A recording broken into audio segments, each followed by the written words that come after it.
So, welcome everyone to the next lecture. In this lecture, we will discuss the topic of exercises in remote trainings in a few videos.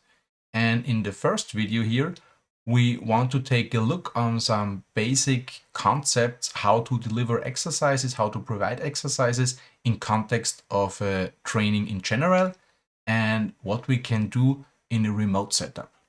So first of all, let's consider for a moment what's the reason for making exercises?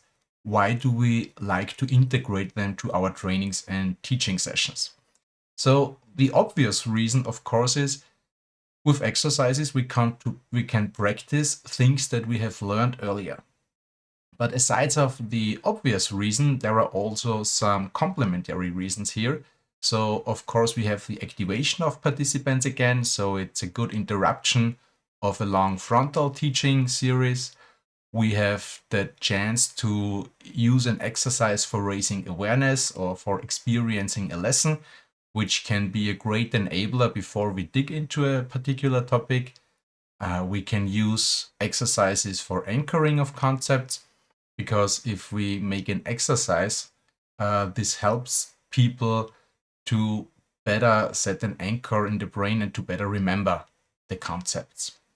Then we also can use exercises from a point of group dynamics perspective, as this one can be a trigger for interaction, and in general it can help to establish some group dynamics, which of course we want to have during such a training session. When we talk about exercises, however, we have to consider the trade-off between value and cost. So I guess most of you are familiar with the learning pyramid, which basically tells us that by practicing something and doing something, we have the highest share of things to remember and to develop abilities. So practicing, taking action, doing something is one of the most important parts when it comes to the learning process. But there is also a cost factor to be mentioned here. So as you all know, exercises are kind of time consuming. And in addition, in a remote scenario, we also have the complexity of the exercise environment. So in an on-site training or in a classroom scenario, we just can use pen and paper, we can work with flip charts, we can work with pin boards. That's all stuff that we don't have in a remote setting anymore. So we have additional complexity that we need to consider here.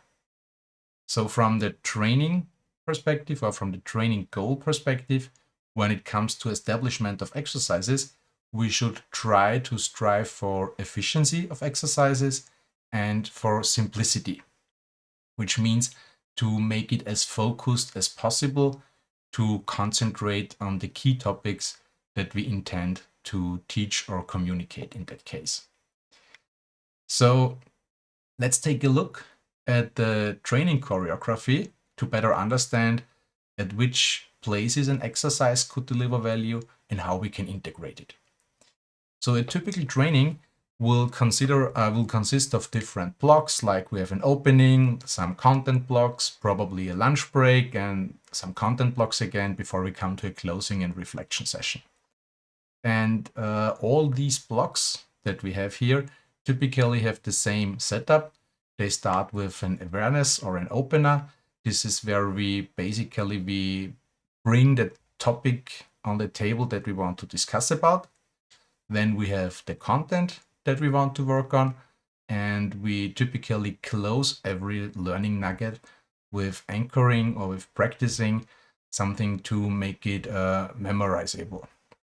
And if we take a look now where we can integrate exercises block by block, then typically in the awareness part or the opener part, yeah, of course, we strive to raise awareness.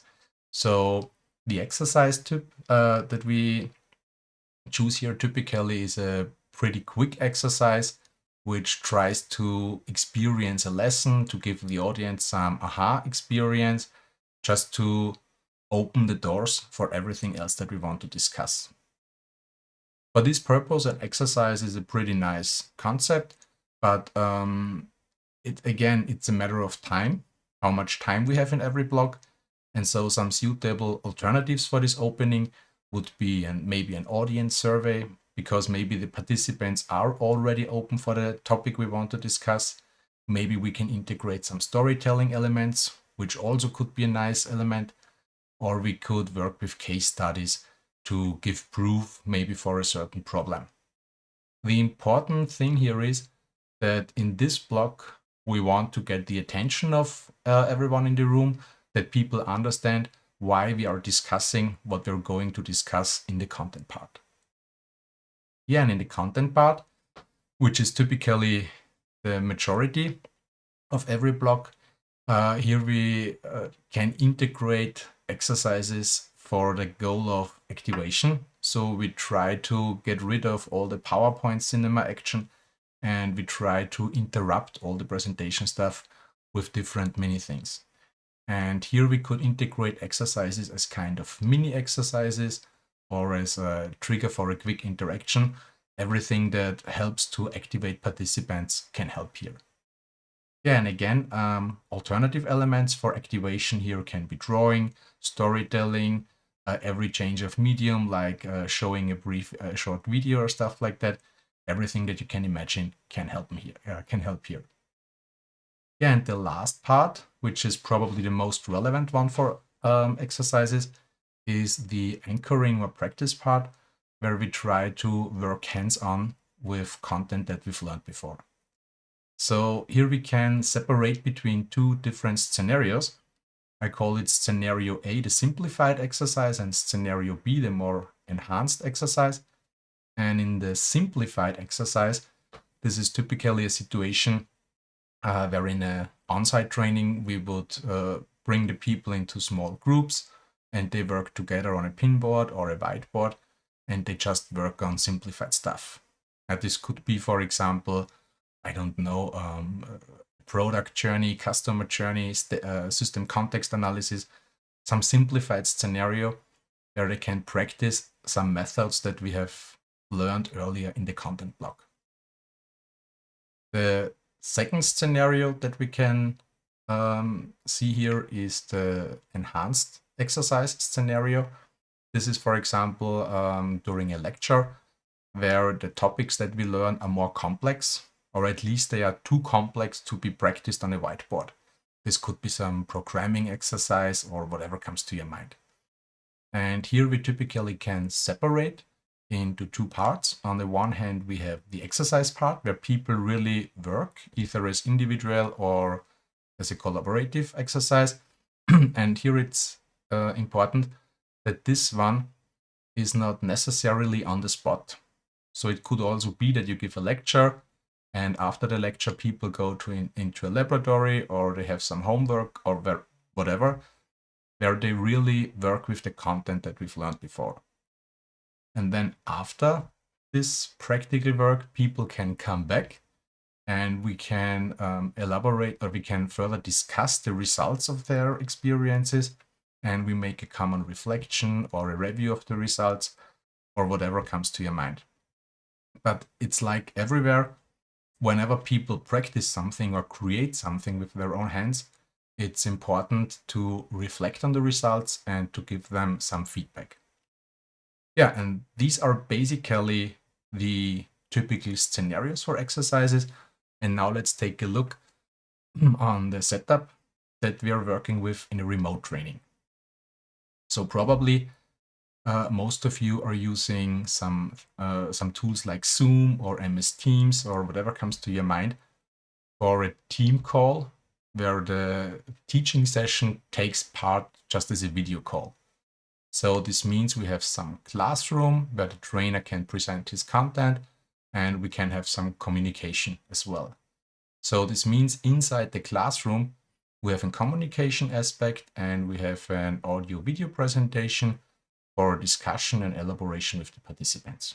This is the theory block with all the things that we've learned before, like how do I present in such a scenario, how can I involve drawings and stuff like that, and how to trigger discussions, for example. And then for the exercise part, typically we make use of breakout rooms, which means that the participants are split into groups, which is typically equivalent to individual breakout room calls. And in these breakout rooms, we have a communication between the team members so they can work together.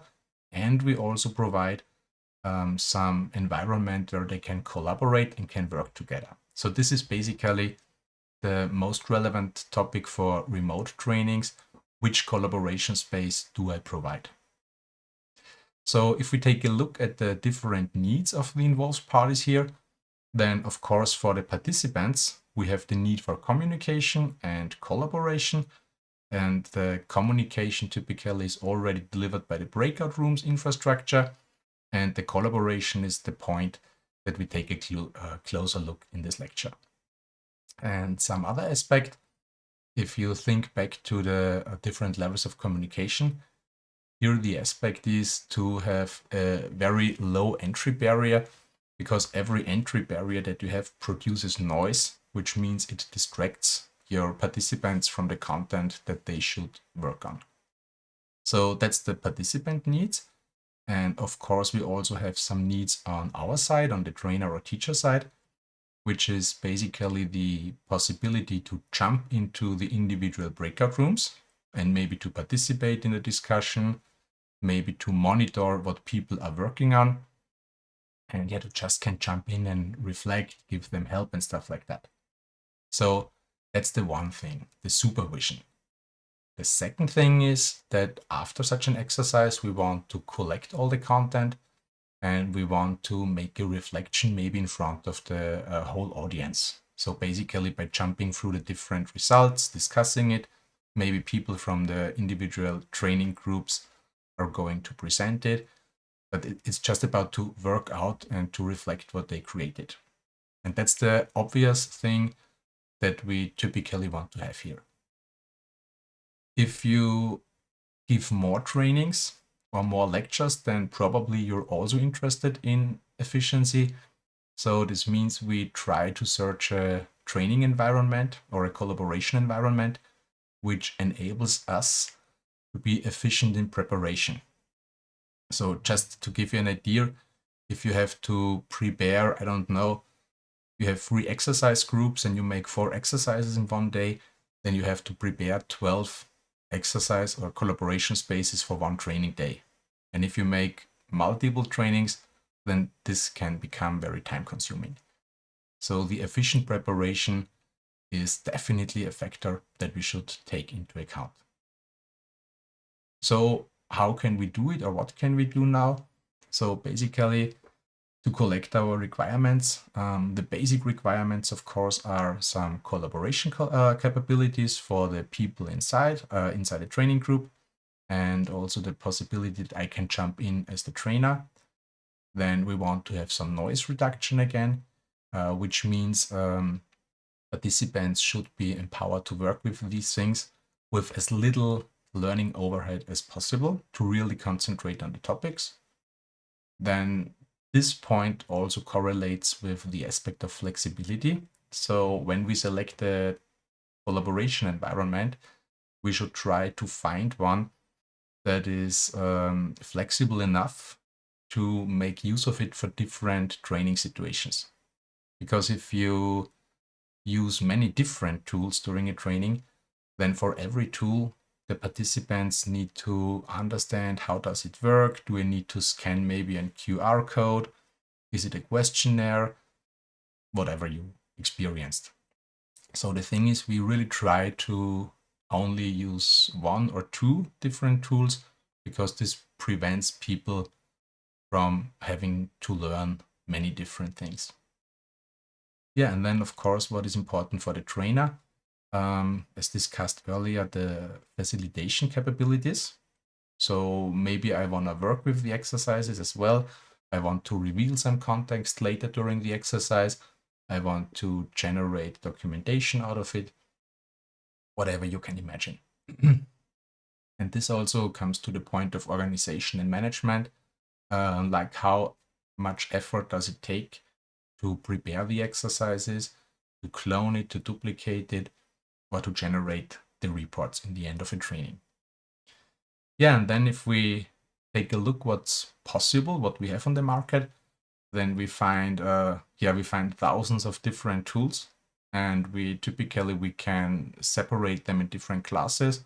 So we have questionnaire and surveys tools, like, I don't know, Mentimeter. You can use the inbuilt functionality from MS Teams, which is MS Forms, which enables you to integrate surveys and stuff like that. We have other scenarios that are more like pen and paper, like you could use MS Whiteboard or whatever comes to your mind. And finally, we also have some more elaborated tools which provide capabilities for a canvas-like infrastructure. So this basically means that all the exercises that you're doing in remote are basically the same type or the same procedure as you know it from on-site trainings, where you work with some pinboards or whiteboards or flip charts or stuff like that. And in this class of tools, the good thing is that for participants, it feels like as if they're working with pen and paper, they are using sticky notes, and they are pretty familiar with this stuff after a short time.